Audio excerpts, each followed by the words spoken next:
Magandang araw sa atin lahat mga kabakood. Ngayon, narito na naman tayo sa ating kamatasan para magsagawa tayo ng tinatawag na pagharap o paghahalaw.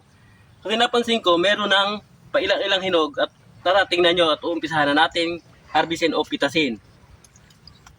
O, ayun po siya mga kabakood. Ayan na ang kanyang hinog.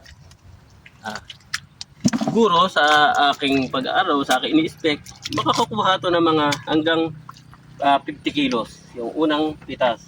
Ayan po. Tingnan nyo po ang aming ginagawa. Ito, siguro makaraan ng 2 days, ay patuloy na ang gagawin nating pagpipitas o pag-harvest. Ayan, ayan po mga kabakood ang kanyang bunga na ating pipitasin. Ayan po mga kabakood.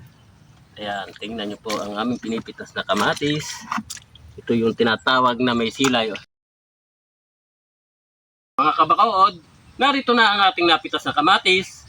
Ayan, tingnan po. Ngayon, magsasagawa kami ngayon ng tinatawag na pag-iimpake o pagtitinor. Dahil sa ito ay may order na ating kamatis na napitas, mamaya siguro may mga kukuha na rito. Ngayon, sa aming napitas sa kamatis, meron akong paila-ilang napansin. Gaya nga po nito, ayan, ganyan may bitak. Ngayon, sa aking pag-aaral, siguro pangkaraniwan na lang dala nung panahon. Sa biglang init, ulan, biglang init.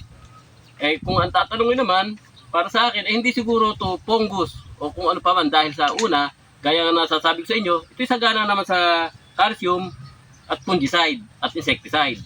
Kaya itong aming kamatis nito, ang paniniwala ko nga sa aking nakita ito, dala na lang ng init at ulan. Kaya nga ngayon, kasagawa nga kami ng tinatawag na pag-iimpake para i-deliver. O muli, maraming salamat sa inyo lahat mga kabakood.